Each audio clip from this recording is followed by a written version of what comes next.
Picture this. A Boeing 737 on final approach to Colorado Springs dives into the ground in 10 seconds. The crew is exceptional. The aircraft is intact. The engines are running.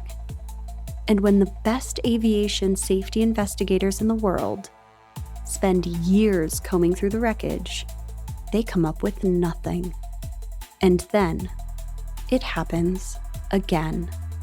A second Boeing 737. Same results. Still no answer. What follows is the longest crash investigation in aviation history. So stow your tray tables, fasten your seatbelts, and prepare for some extreme turbulence, because this is Final Boarding Call. Blah, blah, blah, blah, blah, blah. Oh, that's a blur version of our theme song.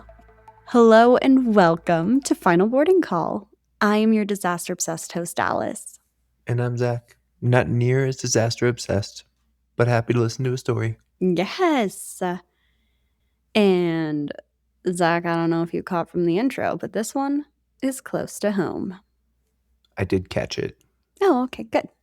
Before we dive in, quick reminder to our listeners, please rate, review, subscribe, tell a friend. We appreciate all of that. And I've got to give a shout out right off the top here before we dive in. Your dad asked for this case. Oh, really? Yeah, he texted me. And I didn't even know he listened. yeah, he does. Thank you, Jeff. And he texted me and said he remembers when this happened because your mom was pregnant with your brother, Jordan. And this just always really stuck in his mind. And he wanted a deep dive story on it.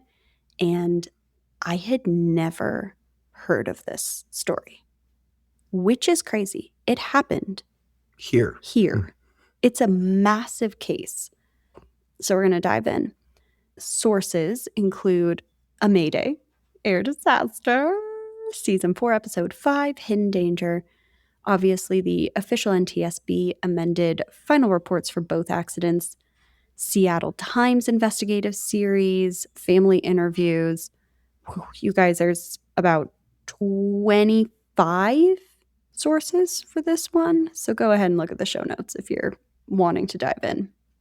March 3rd, 1991. Wow. Right before giving birth to the brother. I know. Colorado Springs is having one of those late winter mornings that looks better than it feels. The sky is clear and blue, the Rockies sharp and pale on the western horizon. From the ground, it's a fine day. Up in the air, conditions are considerably more complicated. As somebody who flies into Colorado Springs a lot, Always turbulent. it sucks. I mean, that descent into the Colorado Springs airport is brutal. Winds are gusty and northwesterly, the kind that tumble over mountain peaks and create unpredictable currents in the valleys below. Low-level wind shear advisories are in effect, and the airport's automatic weather broadcast is delivering detailed warnings to any aircraft on approach. So, standard shit for Colorado Springs. 4 miles south of Colorado Springs Municipal Airport, in the neighborhoods around Widefield Park, it is a Sunday morning. Families are home. Your mom is pregnant. Very much so. At the airport, a United Airlines Boeing 737-200 is preparing its final descent to runway 35. Flight 585 began its day in Peoria, Illinois, a stop in Moline, then Denver, and now this last 17-minute hop to Colorado Springs. And yes, you guys, this flight is under 20 minutes long. The aircraft is carrying 20 passengers and 5 crew members. Okay, small flight. Yeah. In the cockpit, the crew is exceptional by any objective standard. Captain Harold Green, known to colleagues as Hal, is 52 years old, and he is a procedure-focused pilot with nearly 10,000 total flight hours and close to 1,800 hours on the Boeing 737. Beside him sits First Officer Eidson, known as Trish. She's known as Trish, and she is 42 years old. She is one of the first female flight officers in United Airlines history. Trish joined United in 1988, and she has accumulated nearly 4,000 flight hours and earned her seat in a profession still largely closed to women by being a badass at her job.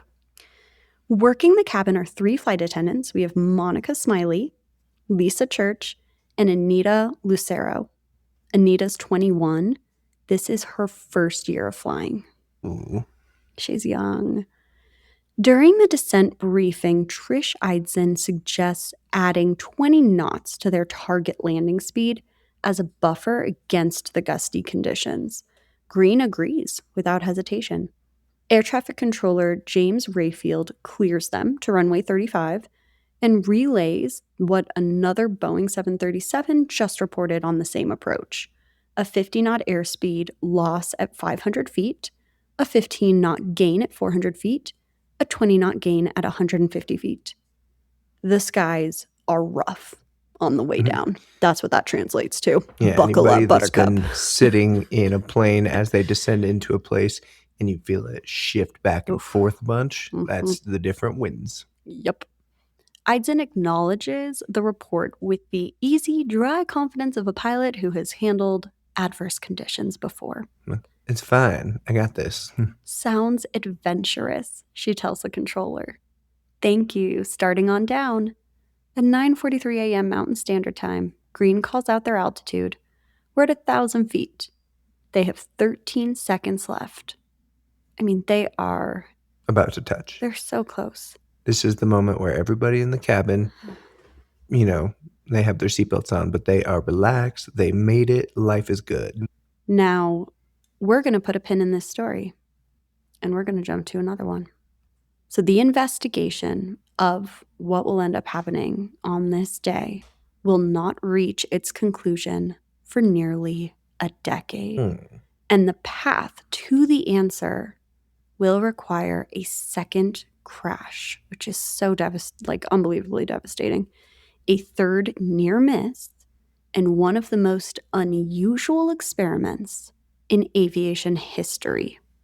Well, during this fast forward, let's just keep in mind, I am born, and now I'm here to tell you the story. God.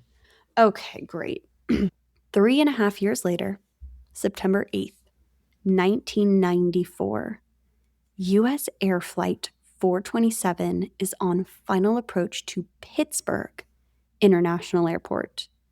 It's 7 p.m.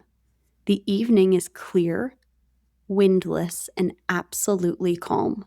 So automatically the opposite of what we were dealing with in Colorado Springs. In the cockpit, Captain Peter Germano is 45 years old, a meticulous by-the-book pilot with around 12,000 total flight hours and over 3,000 as a 737 captain. First Officer Chuck Emmett is 38 with more than 9,000 flight hours. Supervisors describe him as outstanding, dedicated professional, and calm under pressure. Work in the cabin are flight attendants Stanley Canty, April Slater, and Sarah Slocum Hamley. In the seats behind them are 127 passengers. All right, more loaded up on this one. Karen Dixon, who is a nurse who earned several degrees, taught nursing, and according to her son Eric, who's 10 years old living near Pittsburgh, most of all loved being a mom. Who doesn't love being a mom? Well, I mean, truly, it's the best. Kirkland, a musician who had just recorded a hymn called We Sail to Heaven's Shore for his church and had tried in the weeks prior to rebook an earlier flight home. Ron Brown, his close friend Tom Kenzie traveling together. I mean, we have a full flight. 2 Boeing 737s, 2 crews, 2 sets of passengers going somewhere. These are the people at the center of the longest crash investigation in aviation history. All right, let's talk about the crashes. 1,000 feet on final approach is routine. So Green and Eidson have done this hundreds of times between them. At 9:43 p.m., 4 seconds after the altitude call out, Flight 585 rolls sharply to the right. Not a course correction, an aggressive, sudden, uncommanded rotation. Oh God, the cockpit voice recorder captures it flat and clipped. The sound of someone who has understood that something is very wrong. They respond within a second. You push opposite rudder. You work the controls to bring the wings back to level. They are excellent pilots, and they react correctly and immediately. But nothing works. And in a cruel irony that no one will understand for nearly a decade, every input they make may be actively driving the aircraft harder into a roll. 1 second later, someone calls for go-around flap configuration, a final attempt to abort and add power. The right instinct, but it's too late. At 9:43 and 41 seconds, the cockpit voice recorder captures the sound of impact. End of tape. Witnesses on the ground see the final moments. The right wing drops violently. The plane rolls, a momentary wings level. Then, continued rotation until the aircraft is nearly inverted. Nose pointed almost straight down. It does not skid. It does not bounce. It dives into the ground at approximately 230 miles per hour, and it buries itself in Wide Field Park. Wow. Mm-hmm. That's a bit aggressive. I assume no survivors on that. There are no survivors. The crater is 39 feet long, 24 feet wide, and 15 feet deep. The wreckage covers an area smaller than a football field. The contained debris field tells investigators the aircraft was completely intact at impact. This was not a mid-air breakup.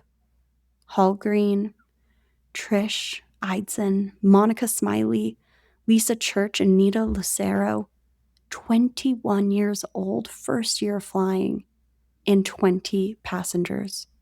All 25 are killed instantly. 3.5 years later, we're in Pittsburgh. Flight 427 is on its final approach on a calm, clear September evening. The crew is relaxed. Karen Dixon is almost home. Kirk Lynn has no idea his rebooking put him on this particular aircraft. Ron Brown and Tom Kenzie are traveling the way close friends do. And as the aircraft closes on the airport, it passes through the wake turbulence left by a Delta 727 that crossed just ahead of them. Pilots encounter wake turbulence routinely near busy airports. It's a brief jolt, and it is not a crisis. Chuck Emmett acknowledges it. I see the jet stream, he says mid-sentence, and doesn't finish the thought. Something has just happened to the aircraft. Flight 427 rolls sharply to the left. Both pilots respond immediately. Emmett pushes his rudder pedal and works to counteract the roll. He pushes harder. The aircraft does not respond correctly. The cockpit voice recorder captures the next several seconds in haunting detail. The Boeing 737's controls are calibrated around normal human physical effort. Pilots are not supposed to need to strain against them. The recording captures Emmett grunting. It is the sound of someone pushing with everything that they have against something that should respond and doesn't. To anyone who understands what that means, it is horrifying. Nothing either pilot does stops the descent. At 7:03 p.m., Flight 727 strikes a hillside near Aliquippa, Pennsylvania, at more than 260 miles per hour. All 132 people on board are killed. The devastation was so severe that recovery crews worked in full protective gear amid fuel contamination and human remains. 132 people, 2 crashes, same aircraft type, same phase of flight, same result. And same kind of failure where they both just sporadically Like rolled. flipped, Yeah. yes. The NTSB works both crashes through the same methodical process. Human performance specialist Malcolm Brenner leads the crew analysis on both investigations, and he reaches the same conclusion. Exceptional crews. No evidence of impairment and no pilot error. This is a hardware problem. The hardware in question is the power control unit, the PCU. It's the hydraulic device that converts a pilot's foot pressure on the rudder pedals into actual rudder movement. So we can think of it as kind of the power steering for the tail.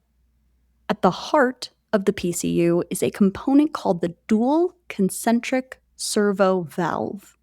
Fancy. Ooh. It's roughly the size of a soda can. Okay. Inside of it, 2 precision machined metal slides direct pressurized hydraulic fluid to move the rudder left or right, depending on pilot input. The tolerances are extraordinarily tight. So here is something important to understand about how the components came to be on thousands of aircrafts in the first place. When Boeing designed the 737 in the 1960s, they chose a single PCU rudder system, simpler and lighter than dual actuator designs which had been used in previous aircraft.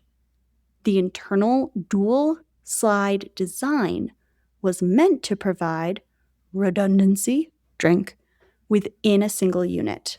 If one slide jammed, the theory went, the other would still control the rudder. Makes sense to me. Under FAA regulations at the time, Boeing only had to demonstrate that the probability of a hazardous failure was extremely remote. I think it's probably not going to happen, It's gonna guys. be fine. Their analysis said the design met that standard, and the FAA accepted it without independently validating every conceivable edge condition. You know, it's funny that it seems mostly an airline where it is frequently hundreds of people that will die. It's the only thing where they take the manufacturer's word for it. It's like, no, this is built well. They're like, Oh, it's okay, cool. We'll gonna put be it on. fine. It's gonna be fine. The problem is that Boeing's analysis assumed a jammed slide would always be compensated by the other slide maintaining control. What nobody modeled, and what the certification test protocol did not require anyone to simulate, was the specific combination of thermal shock plus fluid pressure imbalance that causes the primary slide to travel beyond its intended range. Under that condition, the valve doesn't fail to neutral, it reverses. Because the certification tests didn't include thermal shock sequencing of the entire PCU under live operating conditions, the failure mode was never exposed. The servo valve passed every required test for decades because every required test was testing the wrong conditions. Which you don't know what the right conditions are until you have an issue. God. When investigators open the PCU from Flight 585, they find tiny metal chips floating in the hydraulic fluid. Systems investigator Greg Phillips ships the unit to Parker Hannifin, who is the manufacturer. The chips are dismissed. Filters are designed to keep debris away from the slides, and the PCU passes every functional test that Phillips can design. Then Pittsburgh happens. And the PCU from 727 goes to the same manufacturer for the same tests, same chips, same dismissal, same result. The unit passes. Investigators also consider weather as a cause for 585. Colorado Springs on that March morning was genuinely turbulent, and high winds crossing mountain peaks can create violent downdraft, which is called wind rotors. But wind rotors produce abrupt spikes in barometric pressure, and the 585 flight data shows no spikes, only a fast, direct drop. In December 1992, the NTSB closes Flight 585 without a probable cause finding. And they're just like, I don't know. Okay, we've tried everything. I don't know. And this is only the fourth time in the agency's history that they have done that. Wow. 25 people are dead, and the official answer is we don't know why. Oh, Tom Hodder, the lead investigator on Flight 427, makes one thing explicit after Pittsburgh. Unsolved is not going to be the answer. He just gives a like, you will figure it out. Yes. The 737 is the most popular commercial jetliner in the world.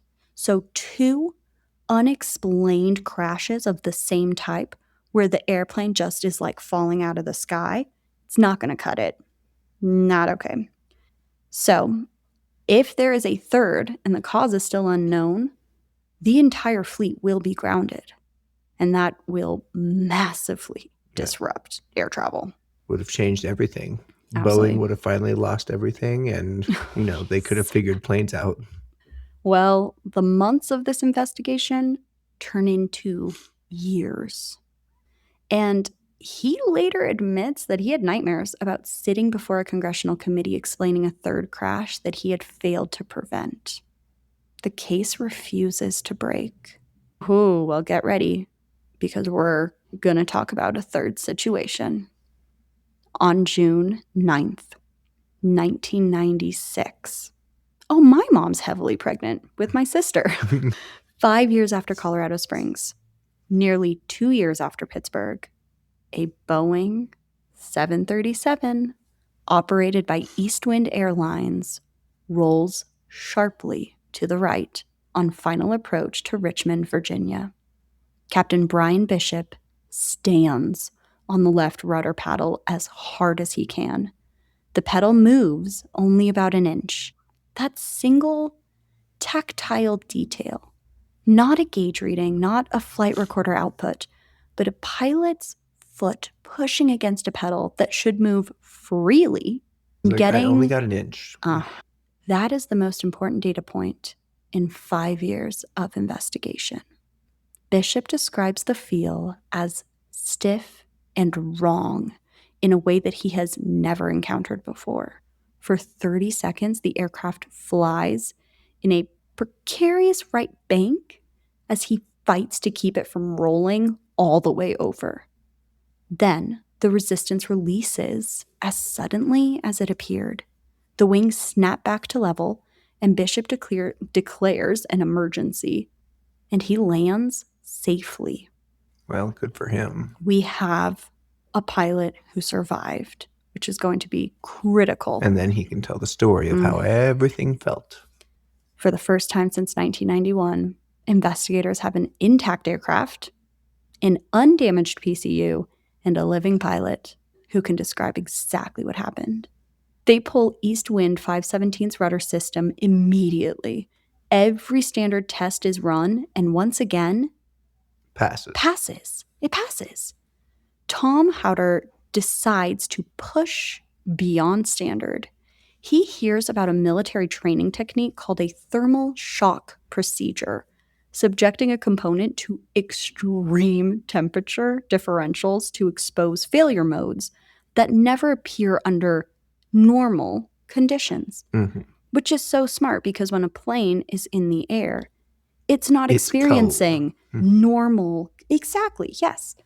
So To understand why this matters, we need to understand what happens to a component sitting in the tail of a Boeing 737 at altitude. Let me tell you, it's cold. It is. So at cruise altitude, which is between 30,000 and 40,000 feet, the outside air temperature is typically around 60 degrees below 0 Fahrenheit, sometimes colder. That is hella cold. This is colder than any freezer you've ever opened. It's colder than anywhere in the continental United States in the depths of winter. The pressurized heated cabin insulates passengers from that environment, but anything that's sitting outside of that cabin Is getting the brunt of it. is getting the brunt of it, and it's getting it for hours. The PCU can reach temperatures close to minus 40 degrees after an extended cruise. Minus 40. That's a level of cold that exists only in the deepest polar winters. So, when the aircraft then begins its descent and the hydraulic system starts actively pumping fluid that has been circulating in warmer parts of the aircraft, that warm fluid hits the cold-soaked PCU with a sudden, significant temperature differential. It is like pouring boiling water onto a frozen glass. If anybody's ever seen the videos of taking boiling water in a pan and going outside when it is super cold and they throw it up in the air, and all of a sudden it turns into like a misty snow and just falls to the ground. That's what we're talking about. Cool. Oh, you've never done a No. science experience? I got it. What is science? Under the right conditions, that rapid change causes precision machined metal parts to bind in ways that their designers never anticipated and never tested for because no test procedure required them to. On August 26th, 1996, in Valencia, California, investigators freeze Flight 427's PCU to minus 40 degrees using dry ice and nitrogen gas. I was curious if it was going to be liquid nitrogen. Yeah. Then they inject superheated hydraulic fluid and command the system to operate. Go. And it's like, but I can't. The actuator begins cycling left, right, without any command to stop. It stops. It has jammed mid-cycle without warning and with no external input. And when investigators disassemble the valve and examine it for scratch marks, the physical evidence they have been looking for since 1991. It's just there, plain as day. There's none. Oh. There's no marks. The jam was entirely internal, caused by the thermal differential binding the precision slides within their extraordinarily tight tolerances, and it left no physical trace behind, which is why when they took them apart and did all of the examinations, they didn't see anything suspicious. And that's not that shocking to me when you picture a part being machined to like 100,000th of an inch and you have a really cold part that suddenly gets hot, metal expands a lot, and all of a sudden they're, riding against each other. They have no room to move. Would you call this a perfect crime? I'd call this a perfect crime. The component fails. It resets as temperatures equalize and hydraulic pressures normalize, and it leaves nothing to find. So it seems as though what you're saying with this is because they were flying and they weren't constantly changing anything, that it got too cold from not having adjustment. Mm-hmm. And then when they came down and had to make adjustments, all of a sudden the warm fluid from up here where it's warmer transfers over, and that's where the expansion happened. Yeah. Right. Yeah. But the most important discovery is actually still to come. A Boeing engineer analyzing the thermal shock test data notices something in the numbers that stops the room. Wait a minute. Wait, the valve didn't just jam. At the moment that it jammed, It read -5,000 instead of its 0. it reversed. Under the specific failure condition, the secondary slide jamming offset from neutral while the primary slide over travels, the servo valve doesn't merely stop directing hydraulic fluid correctly. It starts directing it backward. Backward. Push the right rudder pedal, the hydraulic pressure flows Left. to the wrong side of the actuator. The rudder goes left. Push the left pedal, the rudder goes right. Every pilot input is being perfectly mechanically inverted. So this would literally be like your car's steering suddenly being backwards. I've always wanted to try that. Not in this situation, you don't. Well, I would have planned for it. It wouldn't be sudden. We're going to go back to Widefield Park. Hal Green and Trish Eidson feel the aircraft roll right at 1,000 feet, and they push the left rudder immediately. That is the correct trained response to an uncontrolled right roll. If the servo valve was in reversal at that moment, their left pedal input sent the rudder further right. They had no way to know. Nobody had ever described this failure mode because nobody had fully understood that it even could happen. Yeah. Yeah. The same analysis applied to Chuck Emmett. When you hear that he held the rudder pedal as the aircraft plummeted, grunting with effort, pushing harder, the instinct is to wonder whether that made things worse. And it did. It's crazy. First, the flight data recorder on the aircraft didn't record rudder pedal position at all. That capability wasn't standard until 1994. So investigators inferred Emmett's inputs from the aircraft's behavior, not from a direct recording of what his foot was doing. The 37 seconds figure that appears in some accounts is a reasonable estimate from that behavior reconstruction. So Emmett did exactly what any trained pilot would do. His reaction was correct. The NTSB's probable cause finding does not blame Emmett's actions. He was not making a mistake, and he was flying an airplane that had turned against him, with him having no way of knowing it.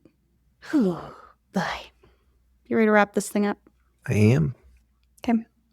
The USAir 427 investigation formally concluded in March 1999 with a probable cause finding that also identified rudder reversal as the most likely cause of Flight 585. But amending the 585 report, closed as undetermined since 1992, required the NTSB to reopen a previously closed investigation and revise its official conclusions. A few things about that process are worth understanding. So the original 1992 undetermined finding wasn't, being evasive. It was that they did not have enough information to actually put anything definitive on paper. They couldn't prove anything from the 585 evidence in isolation. It really took a secondary crash for them to be able to come up with any sort of solution and conclusion. I think the reality is that it took a third almost for them to Actually, have figured that's it out. really fair. And I think it's worth noting, I'm actually shocked that they've only had 4 at this point incidents where they didn't have a conclusion, because it's really hard to identify what went wrong when all the parts are destroyed. That's so true. That's So really true. in my head, every plane that actually crashes and disintegrates and everybody dies, you have nobody to talk to. You don't have things intact the way that they were. How do you verify exactly what happened? These people are really good at their job. That's the point I'm making. They're incredible investigators. Yep.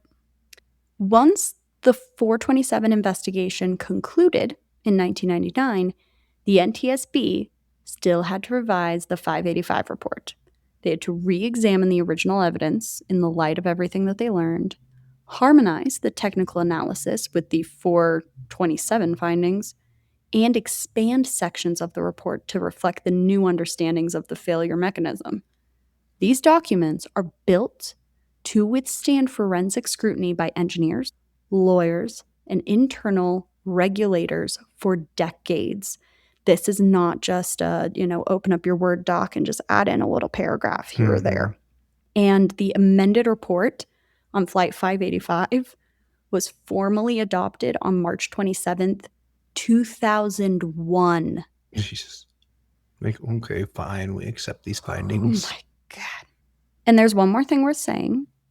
There is no credible evidence the NTSB delayed for legal reasons or to protect Boeing from liability. I just need to say that. So.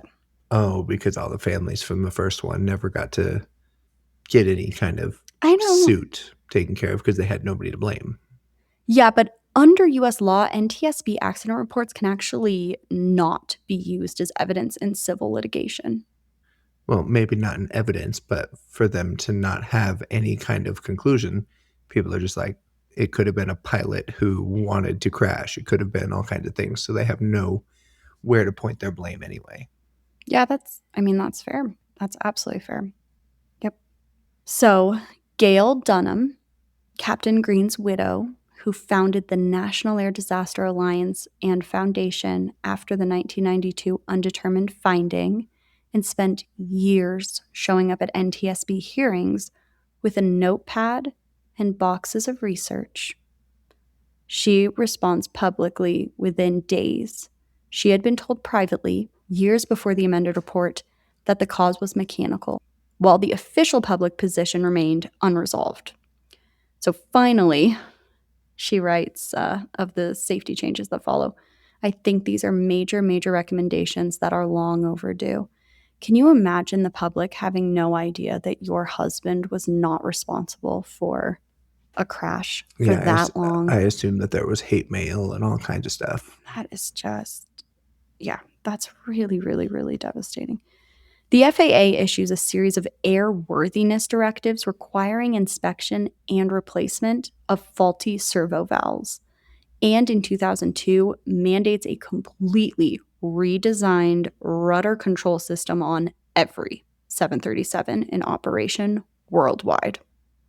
Boom. Boeing spends hundreds of millions of dollars on the retrofit.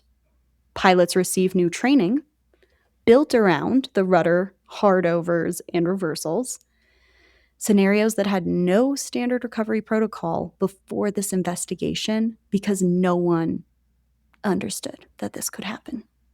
As for whether this is fully behind us, the specific thermal shock reversal failure has been eliminated on aircraft that completed the retrofit, but temperature effects on aircraft rudder components have not disappeared as an area of concern. In September 2024, more than 30 years after Colorado Springs, the NTSB issued urgent safety recommendations after a Boeing 737 MAX experienced rudder pedals that stuck in neutral during landing rollout, traced to moisture freezing inside a different component under cold conditions. Gotta do them fluid flushes. I mean, this is a different mechanism, it's a different part, it's a different failure mode, but it is the same lesson. Extreme cold and precision hydraulics. Combination, no bueno. Well, and genuinely, they have to cycle the fluid out every once in a while. As it gets all these hot and cold cycles, it's going to develop some condensation inside the lines, and eventually that pulls together, and then hydraulic pressure no more. That's so true and eloquent. Well, Zach, we might actually have a field trip that we need to take. And we will bring some flowers and pay honor to the people who died in this United Airlines flight, because at Widefield Community Park, a memorial grove and sitting shelter stands in honor of the 25 people who died in this horrible crash. And there's also a memorial near Pittsburgh honoring the 132 victims of Flight 427 as well. And Zach, that is our story for today. Well, I can't believe as I was growing up, my father didn't tell me about this story, except he would have had no thoughts of us having an aviation podcast. But whatever. I blame him. He could have let me know a long time ago. No, Jeff, we're not blaming you at all. In fact, I had never heard of this story, and it is horrible. This is a horrible story. And it happened in our backyard. So, woof, this is a heavy one, you guys. I'm sorry. We'll do a palate cleanser or attempt a palate cleanser next week. But it always feels weird to say if you enjoyed this episode, because these hard ones are just really hard. But anyway, if you feel like we did a good job telling this story, please go ahead and rate, review, and subscribe wherever you get your podcasts. And email us at finalboardingcallpodcast@gmail.com. We are sending out stickers left, right, and center. And join us next time when we will be exploring another transportation disaster story. Until then, remember to stow your tray tables, fasten your seatbelts, and prepare for the unexpected, because not every trip reaches its final destination. Goodbye. Goodbye.